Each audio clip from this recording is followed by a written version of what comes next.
درود پڑھنے کے فائدے آخرت میں تو ہو گئی، شفاعت ملے گی، آپ کا قرب ملے گا، آپ کے ہاتھوں حوض کوثر پہ پانی ملے گا، لیکن دنیا میں بھی اس کے فائدے ہیں. اور یہ تجربہ شدہ بات ہے کہ جس کی زندگی میں مشکلات آ جائیں، جس کی زندگی میں پریشانیاں آ جائیں، وہ درود شریف کی کثرت کر دے. جو لوگ آپ میں سے عمرے پر گئے، جن کو سعادت اللہ نے نصیب کی، وہ لوگ مسجد قباء بھی گئے ہوں گے. مسجد قباء جانے کا ثواب کتنا ہے کہ جو شخص اپنے گھر سے وضو کر کے چلے، مسجد قباء جائے، وہاں 2 رکعت نماز پڑھے، اس کو پورے عمرے کا ثواب ملتا ہے. یہ ہمیں نبی صلی اللہ علیہ وسلم نے ہی بتایا. تو مسجد قباء کے ایک امام ہیں شیخ صالح المغامسی. صالح المغامسی جو تھے، ان کے دل میں کوئی تکلیف ہو گئی تو ان کا ہارٹ کا آپریشن ہوا. جب ہارٹ کا آپریشن ہوا، آپریشن تو اچھا ہو گیا، لیکن نیکسٹ ڈے پتا چلا کہ خون واپس دل کے اوپر جم رہا ہے اور بہت خطرناک صورت پیدا ہو گئی ہے اور دوبارہ آپریشن کرنا پڑے گا. اب جب وہ ہوش میں تھے، وہ خوش تھے پہلے کہ میرا آپریشن کامیاب ہو گیا، لیکن انہوں نے دیکھا کہ 10 ڈاکٹر آ گئے اور وہ آپس میں ڈسکشن کر رہے ہیں، تو ان کو سمجھ آئی کہ یہ کوئی مسئلہ گڑبڑ ہے. بہرحال انہوں نے آ کے خبر سنائی کہ آپ کا آپریشن دوبارہ ہوگا. اب آپ سوچئے کہ ایک شخص ایک دفعہ سرجری سے گزرا ہے اور دوسری دفعہ اب اس کی سرجری ہونے لگی ہے. تو اب کیا ہوا کہ کہتے ہیں کہ شیخ یہ خبر سن کے بے ہوش ہو گئے اور کلمہ پڑھنے لگے، اشہد ان لا الہ الا اللہ اشہد ان محمد رسول اللہ. کہ انہیں یہ لگا کہ اب تو میں دوبارہ بچتا نہیں ہوں، میری تو جان جانے والی ہے. اور اس کے ساتھ ہی انہوں نے کہا کہ ٹھیک ہے، آپ آپریشن کرتے ہیں تو کر لیجئے. اب ہوا یہ کہ وہاں پر ایک نرس تھی، لبنانی نرس. اس نے دیکھا کہ شیخ بہت پریشان ہے. وہ شیخ سے بڑی متاثر تھی. وہ پتا چلا کہ مسجد قباء کے امام ہے، تو آپ سوچئے کہ اگر ہمیں بھی پتا چلے تو ہم ضرور زیارت ملاقات کے لیے جائیں کہ اتنی بڑی شخصیت آئی ہے. تو نرس کو جب پتا چلا کہ شیخ کا آپریشن دوبارہ ہو رہا ہے اور اتنی بڑی تکلیف دوبارہ اٹھانے لگے ہیں، تو چونکہ لبنانی بھی عرب ہوتے ہیں تو وہ شیخ سے کہنے لگی، یا صالح صلی علی النبی وربی یفرج. شیخ صالح تم درود کیوں نہیں پڑھتے؟ اللہ مشکل آسان کر دے گا. سبحان اللہ.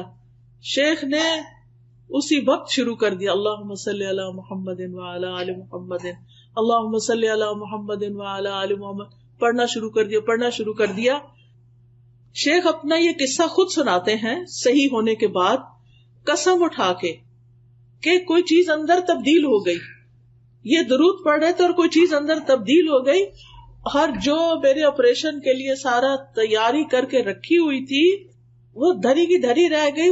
یعنی کہ اینڈ میں دوبارہ انہوں نے جب ہارٹ کو سکین کیا ہوگا یا جو بھی اللہ جانے کیا، جب انہوں نے الٹرا ساؤنڈ کی اسکرین دیکھی تو حیران ہو گئے کہ یہ تو سب کچھ ٹھیک ہو گیا ہے، سب تبدیل ہو گیا ہے اندر، تب ضرورت نہیں رہی. اور شیخ اس وقت پھر رونا شروع ہو گئے کہ یہ درود شریف کی برکت سے ہوا. تو آپ دیکھیے کہ یہ کسی عام انسان کا قصہ نہیں ہے. شیخ ہیں جو خود لوگوں کو ہر وقت تعلیم دیتے ہیں. ان کے اتنے بے شمار لیکچر ہیں. میں ہر ہفتے ان کے لیکچر، جب میں تدبر قرآن ویکینڈ پہ میری کلاس ہوتی ہے قرآن مجید کی تفسیر کی، تو میں ان کو ضرور سنتی ہوں. اور اب تو ویک ڈیز میں بھی ہو رہی، تو الحمدللہ اللہ نے موقع دیا. تو ماشاءاللہ یہ اتنی اچھی قرآن کی تفسیر کرتے ہیں، عربی میں ہوتی ہے آبویسلی، اتنی اچھی تفسیر کرتے ہیں کہ بالکل نئے طریقے سے چیزیں سمجھ میں آتی ہیں. اب ایک شخص جو اتنا بڑا عالم ہو، کسی معمولی شخص کو کوئی مسجد قباء کا امام نہیں لگایا جاتا. اس کا علم، اس کا تجربہ، اس کے کریڈینشلز کیسے ہوں گے. لیکن ہوتا یہ ہے کہ ہم سب انسان ہیں. کوئی کتنا بھی نیک ہو، کوئی کسی بھی درجے پہ پہنچا ہوا ہو، کوئی کسی بھی مقام پہ ہو، یاد نہیں رہتا. اور خاص طور پہ جب تکلیف پریشانی آتی ہے تو بھول جاتے ہیں کہ اس وقت ہم درود بھی پڑھ سکتے ہیں. تو اس وقت ہو سکتا ہے کہ ایک بالکل عام شخص جس کے پاس بہت نالج نہ ہو، لیکن اس نے ایک چیز پکڑی ہوئی ہو علم کی اور اس پر عمل کرنے والا ہو سکتا ہے وہ نرس خود بہت پڑھتی ہو. تو جو شخص خود کوئی چیز کرتا ہے، جب وہ کچھ کہتا ہے تو اس کے کہنے کا اثر بھی اور ہوتا ہے، اور پھر دوسرے پہ جو اثر ہوتا ہے اور دوسرا جب وہ کام کرتا ہے اس کو بھی فائدہ ہوتا ہے. کیونکہ نیک عمل کی برکتیں بہت ہوتی. وہ خاتون نے کا کہنا اور شیخ کا پڑھنا اور یہ سب چینج ہونا، اور انہوں نے واقعہ بیان کیا اور قسم کھا کے بتایا کہ یہ بالکل سچا واقعہ ہے. تو اس سے یہ پتہ چلتا ہے کہ ہم میں سے ہر ایک کو اپنی زندگی میں درود شریف کی کثرت کر دینی چاہیے. اور خاص طور پر جمعے کے دن جو ہے وہ آپ صلی اللہ علیہ وسلم نے خود حکم دیا ہے کہ جمعے کے دن یعنی جمعے کی رات سے ہی شروع ہو جائے. جمعرات کا دن جب اینڈ ہوتا ہے اور مغرب ہو جاتی ہے تو جمعہ شروع ہو جاتا ہے. عربی زبان میں رات پہلے آتی ہے کیونکہ لونر کیلنڈر استعمال کرتے ہیں نا، چاند کا رات والا، تو وہ چاند کے نظر آنے سے شروع ہو جاتا ہے نا کیلنڈر. یعنی جس وقت چاند نظر آئے مہینہ شروع ہو گیا، رمضان شروع ہو گیا، آپ روزے سے پہلے ہی تراویح شروع کر دیتے ہیں.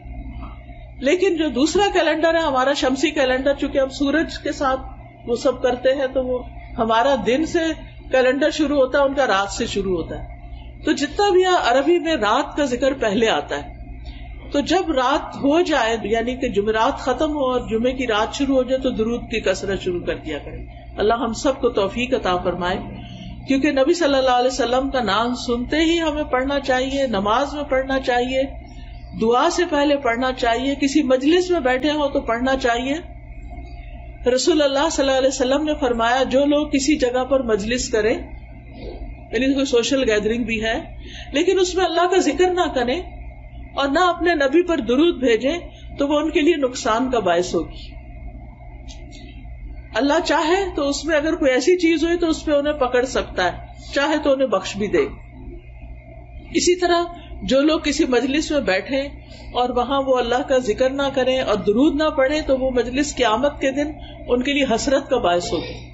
یعنی آپ لوگوں سے شرمائے نہیں کریں، آپ جہاں بھی ہوں بات کریں، لوگوں کے جو ڈسکشن ہو رہی ہے اس میں حصہ لیں اور بیچ کے گیپس میں درود بھی پڑھ لیا کریں. اسی طرح اذان کے بعد درود پڑھیں، مسجد میں داخل ہوتے وقت درود پڑھیں، اللہم اغفر لی ذنوبی وافتح لی ابواب رحمتک، اور پھر اللہم صلی علی محمد وعلی آل محمد. پھر صفا مروہ کی سعی کرنے کے نصیب ہو، آپ جس وقت طواف کر رہے ہوں اس میں بھی، اور خاص طور پر جمعے کی رات اور جمعے کے دن نبی صلی اللہ علیہ وسلم نے خاص طور پر اس کی تاکید کی. پھر جب نماز جنازہ ہوتا ہے تو اس کی دوسری تکبیر جب ہوتی ہے اس کے بعد بھی درود پڑھا جاتا ہے. قنوت نازلہ میں پھر نبی صلی اللہ علیہ وسلم کا نام لکھتے وقت صلی اللہ علیہ وسلم لکھنا چاہیے، اور ہر وقت چلتے پھرتے، کھانا پکاتے، اٹھتے بیٹھتے، لیٹتے، رات کو سوتے وقت آپ درود پڑھتے پڑھتے سو جائیں. رحمتیں آ رہی ہیں آپ کی اور آپ نیند کی آغوش میں چلے جائیں.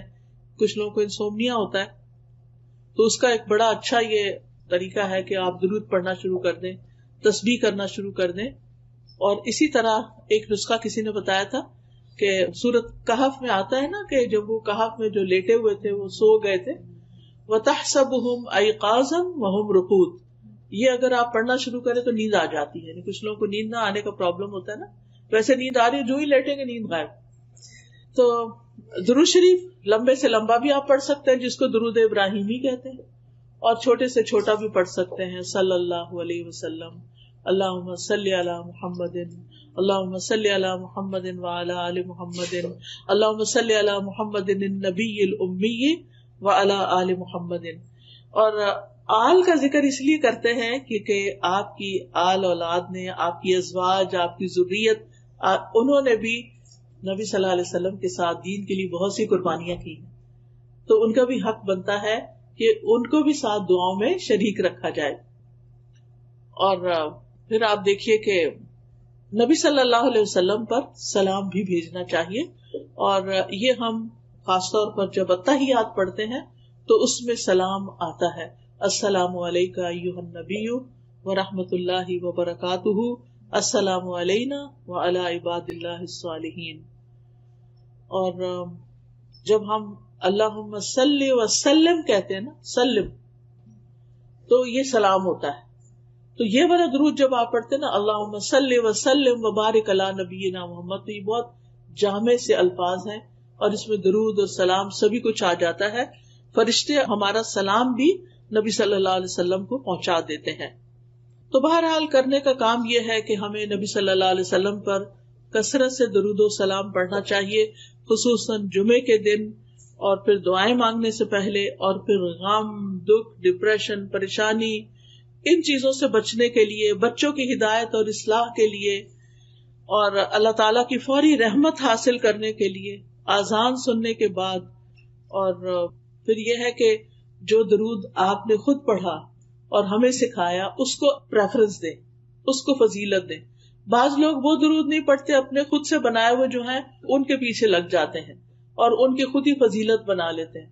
تو ہم پر کوئی وحی تو نہیں آتی نا کہ ہمیں پتہ چلے کہ کیا زیادہ بہتر ہے. تو وحی کے ذریعے نبی صلی اللہ علیہ وسلم نے ہمیں جو درود بتائے ہیں ان کی پابندی ضروری ہے. اللہ سبحانہ وتعالی ہمیں توفیق عطا فرمائے. سبحانک اللہم و بحمدک، اشہد ان لا الہ الا انت، استغفرک و اتوب الیک. السلام علیکم و رحمۃ اللہ وبرکاتہ.